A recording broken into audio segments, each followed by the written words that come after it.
Alright, YouTube, the Shadow King, King Nazru, and we're going to do something a little bit different. We're going to be talking about a Skyrim topic. Now, I know I'm not really a Skyrim based channel. My stuff usually talks about games in general, as well as anime, specifically Dragon Ball, and lately I've been doing Godzilla content. But I really need to get this one off my chest, because I've seen people debate about it, and I've seen a lot of holes on people on both sides of the argument, but especially on a particular one that really starts to make the argument fall apart. What I'm talking about is whether you should trust Saadia, or whatever her real name is, or Kamatu of the Alakir. Now, anyone who's played Skyrim will most definitely have encountered this mission during the early parts of the game, where we have red guards entering Whiterun, and they ask you to find a red guard woman that they are pursuing. Or if you didn't find them at Whiterun, you'll find them wandering any parts of Skyrim, harassing other red guard women to make sure. Now, you're probably wondering, where do I stand on this argument? I stand that I believe that Saadia, for the most part, is the victim, not the deceptive snake that people like Camelworks, Imperial Knowledge, or Elder Scrolls Online, or whatever he calls himself these days, try to paint her as. Because, I mean, yes, I know there are some inconsistencies in her story, but there's also inconsistencies with Kamatu and his crew. And there's also a lot of other suspect things. Now, let's look into this here. Now, whether you see them in Whiterun or walking in Skyrim, you see them starting to cause trouble, and that people are being turned off by them. Red Guard women will prove that they're not the woman they're looking for and tell them to get lost. And the Red Guard Alakir act very passive aggressive towards them, trying to say this isn't the woman we're looking for, to just try to stay out of trouble. And the Red Guard women saying that they're very put off by them and telling them to get lost. I might be misremembering that, but if we look at Whiterun, which I recognize more clearly, we see that they're already causing trouble in Whiterun, and one of them has already been arrested, which is already a strike towards them. Because even the White Guard said that they were causing trouble in the hold. Now, a lot of people who go against Saadia, usually try to argue that people of Skyrim are very xenophobic. And while that is true to some degree, Whiterun is not really one of those uber xenophobic places. Because we have people like Armin and his wife, Azim and his wife. They're both Red Guards, and they aren't causing any trouble. They live relatively good lives in Whiterun. Nazim even is part of the upper class of Whiterun, much to the chagrin of us having to listen to him talk about that constantly.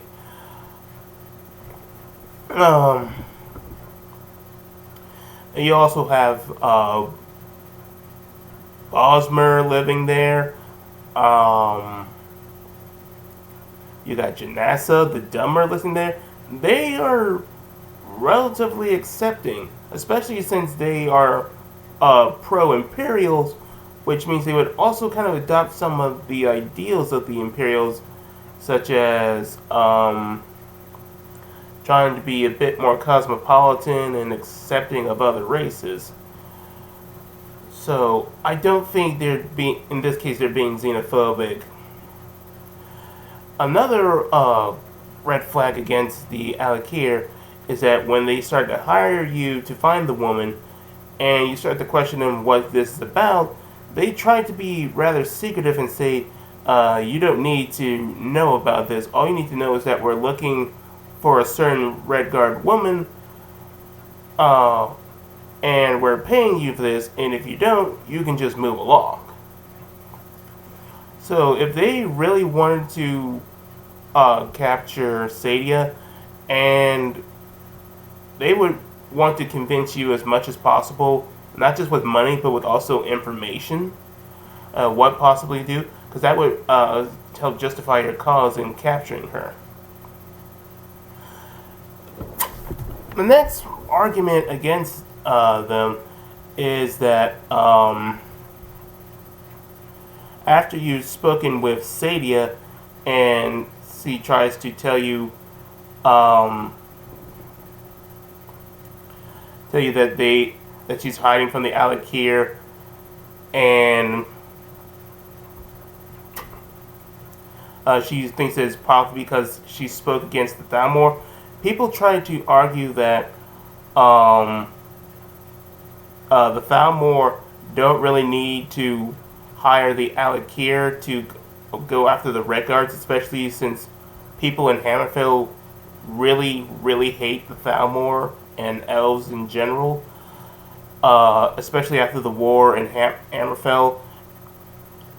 But the problem is that Hammerfell is defeated the Thalmor invasion, and in the second treatise Drusmakai, one of their conditions was that the Thalmor had to leave Hammerfell. So they don't really have much influence in there now, and thus they can't really send their agents into there without violating the treaty. Now, what's the best thing you would do if you want to go against someone who would speak out against your organization? You would start to hire mercenaries, and specifically, in this case, the Alakir. Now, people would argue, why not hire the Dark Brotherhood to do this? Well, for one thing, the Dark Brotherhood has declined in power between the events of Elder Scrolls Oblivion and Elder Scrolls Skyrim. And their last sanctuary is in Skyrim in Falkreath, which not a lot of people know about. And also, when people try to do the Black Sacrament, it's getting hard for the Dark Brotherhood to get in touch with this information, because they don't have the Night Mother to convey to their followers that the Black Sacrament has been performed. You need to find this person and fulfill the contract. Furthermore, the Dark Brotherhood doesn't have any known influence in Hammerfell, and I doubt they would have it at this point. So it's highly unlikely that they're going to be able to get them to find Saadia. So the best option is to hire mercenaries against Saadia. Now, you can also argue, well, but these mercenaries are Redguard. Why would they betray their homeland? Well, again, these are mercenaries. Mercenaries, if you pay them enough, are not going to let their political alignments and ethnicity get in the way of doing their job. They'll do anything as long as you're willing to pay them. And Also, we could also argue that Saadia did technically say that said she didn't know. She was just making an educated guess as for why she's being hunted by the Alakir. The next thing that we go for is going back to that Alakir prisoner who admits that he caused trouble for the group and they abandoned him in prison. And he pretty much speaks that when you try to find him, he says, do you have some sort of death wish? You know that as soon as that you know that name, that Kamatu is going to try to kill you. That's already raising red flags as, one, these people are very cutthroat. And this person is speaking negatively against the Alakir. Granted, they left him in prison, but that's also a good argument against him, as he pretty much has nothing left to lose. He's going to speak out against him, honestly, and his only condition is that he wants to get paid and get his freedom. And once you get this information from him, he'll tell you that they are in Swindler's Den. And we're going to go back into that name in a little bit. But when you go into Swindler's Den, that is where the Red Guard's hiding. And who else is hiding in there? Bandits.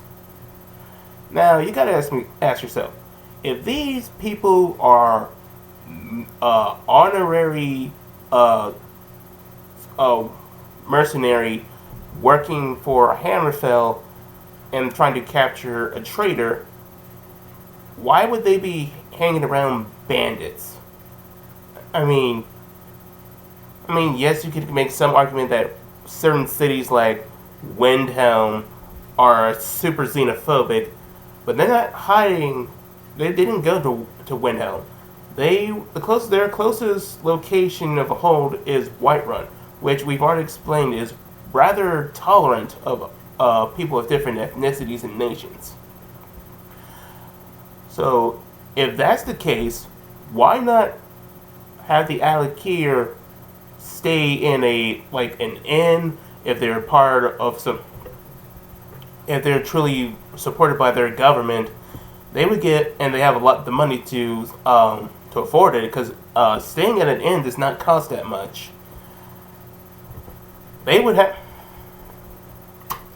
be able to have some luxuries in their positions, which would add some credibility that maybe these people are supported by the government and that Hammerfell wants Saadia because she probably betrayed them.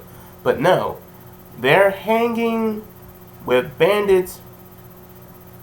They've already paid them to let them stay there and to offer some protection. And that brings up to the question, why are they doing this? You gotta think about that. So you can continue to fight your way through these bandits all the way to when you meet the Alakir in the further end part of Swindler's Den. And I want you to bear that name in mind for a little bit. Now, a lot of people who try to argue against Saadia's innocence is that when Kamatu spots us, he tells his Alakir to hold their arms, hold their arms, sheathe their weapons, and try to have a civil conversation, try to convince you to work for them. And he started to say that if he was this ruthless person, he would have tried to have us. He would try to take us out. No, that's not specifically the case. Think about it.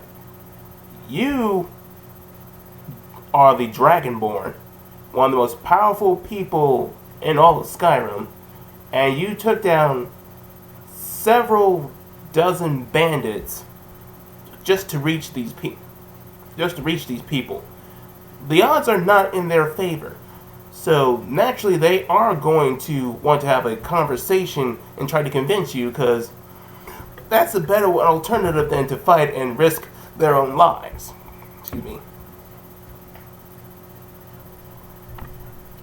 And even if we take out that maybe people don't, maybe the Red Guards don't know the Dragonborn, like maybe you did this before, I mean, you found some way to do this before being proclaimed the Dragonborn, which that information would have spread fast, as Astrid did say word travels fast in Skyrim. Um, the fact still remains that you managed to kill a whole bunch of bandits that were protecting them and offering them sanctuary. So the Red Guards would be more inclined to try to persuade you to work with them instead of risking a fight and potentially getting themselves killed. And he also, Kamatu tries to make up a story. He also tries to say that the resistance is still going strong in Hammerfell, when it's really not, because the last war happened roughly over 20 years ago, and that's because that's when the last treaty was signed. And Saadia does not look that much older than, say, like 20 or 30 years old. And I looked at the character model without the mods. Her hair is either black or dark brown. Now, a lot of people try to say that she has some gray hair in there. That's mostly due to the lighting.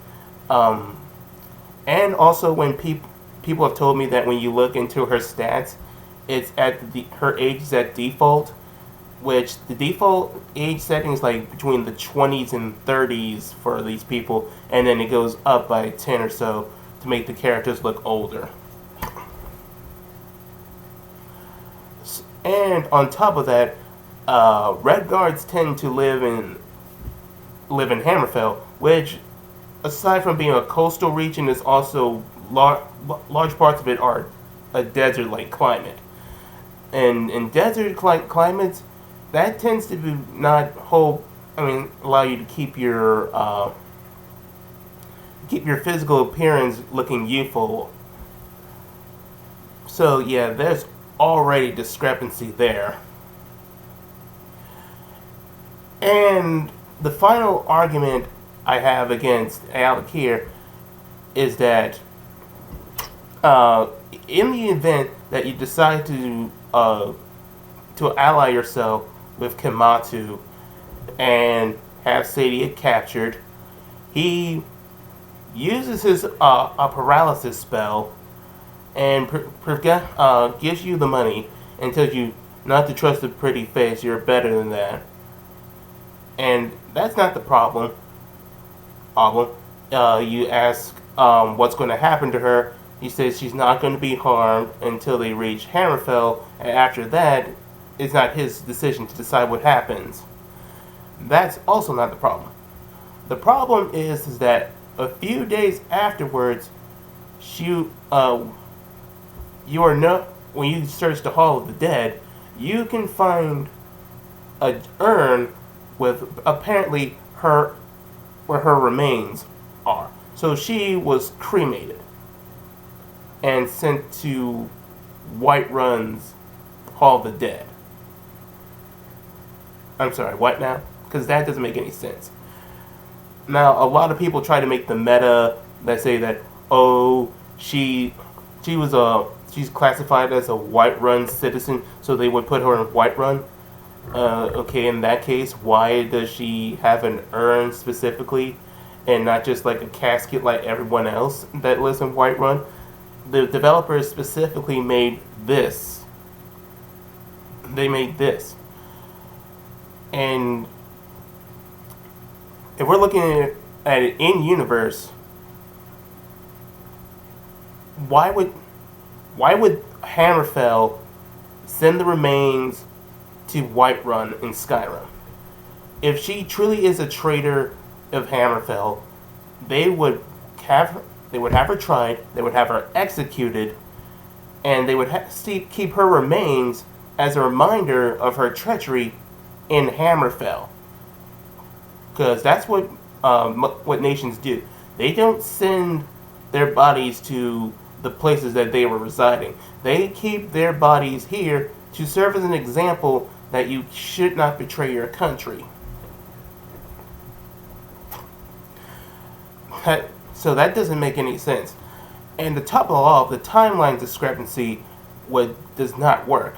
So we're supposed to believe that the Alakir managed to take Saadia, run to whatever ever location would be able to have a port. Most likely Solitude, because that is pro-imperial. I don't think Windhelm would have helped. Unless they were so xenophobic that they would do anything to get a foreigner out of their land. So maybe there is that case. So they would have to spend over like a day trying to get to a location that has a port and allows them to sail to Hammerfell, assuming that they don't just walk there, which means, and on top of that, they're going to have to get extra provisions to make sure that she and the rest of the Alakir stay alive. Then they would have to present that Saadia to the high officials of Hammerfell, and where she would get her trial. They would provide all the evidence against her, and that would take about maybe a day or two to set up. And then they would have to do her public execution, which that's also going to take time to set up. And suddenly, when that's all done, they cremate her and spend an extra few days to send her remains to Whiterun. I'm sorry, what now? That doesn't make any sense. That's just really, really contrived. There's no way that's going to happen. Especially within 3 days or so that's going to happen? No. Especially, even fast travel, even with that, it's not going to make that viable. So, in all honesty, it feels more like Kamatu is just lying to you, and when you were out of range of earshot and sight, he just decided to kill her and collect the reward. Now, there's another thing pro-Kamatu camp people try to argue, to say that Kamatu, if you kill Saadia before you can capture her, he gets upset that you killed her, and that's supposed to be proof that he's not an assassin, and he just wanted to catch her and bring her to justice. No, that's not the case. An assassin would still get pissed off that you stole their kill, because if they can't provide proof that they specifically killed that person, then they don't get paid. People who play Skyrim, you remember the Dark Brotherhood questline, and the first thing you do is you take Aventus Arantino's contract before you even joined the Dark Brotherhood, before you even meet them. You agree to kill Grella the Kind in Riften, either by meeting him or you kill Grella the Kind in advance. In either way, he's happy and he pays you for the deed. He pays you with a plate that's supposed to be a family heirloom.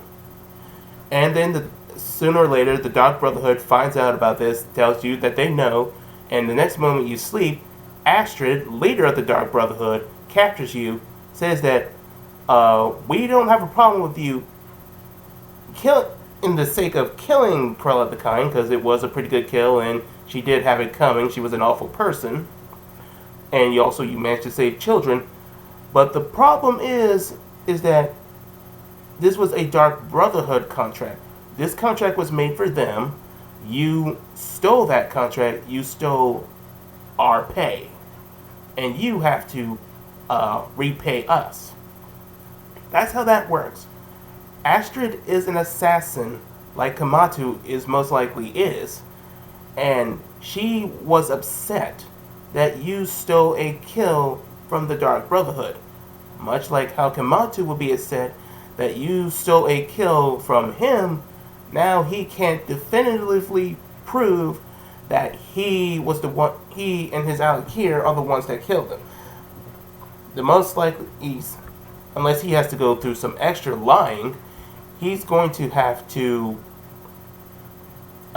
accept that he's not going to get paid because his employers are going to find out that it was actually the Dragonborn that killed Saadia, and he gets nothing. So yes, that's all. That just doesn't make sense, and it's not going to make Kamatu look good.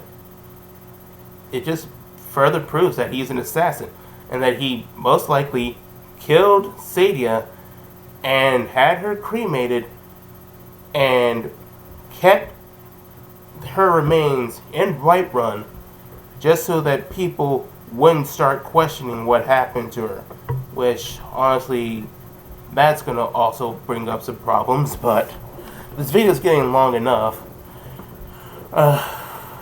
Bottom line, there's so many things wrong with Kamatu's story. Now, a lot of people try to argue, like I said before, they try to argue some lore standpoints and also mention that there's a rare book saying how much the people hate the Thalmor and how it's spread across their library. But that library is specifically in Hammerfell, and it's not spread much elsewhere. It's very rare, which means the Thalmor could still be suppressing it in other provinces, even though they can't get access to Hammerfell. And to go back, we remember Kamatu and the Alakir were hiding in Swindler's Den. I think that's pretty much the developers saying, you guys really need to think about this. You're being, because really think hard about this and you're swindled. You guys need to wake up and smell the coffee. All in all, bottom line, the evidence, while I do believe that Saadia is not being completely honest with it, Kamatu and the Alakir also have a lot of deception in their story. So I strongly suggest that players, you trust Saadia, because it seems that her story has a bit more consistency than the Alakir, despite what Elder Scrolls Online, Camelworks, and Imperial Knowledge would suggest. So you guys tell me, do you guys agree with me that Saadia is innocent, and a lot of people just went with the whole surface level things and just went with the lore without looking at the extra side of the argument? Or do you think that Saadia truly is a lying serpent? You tell me in the comments, and I'll catch you mortals later.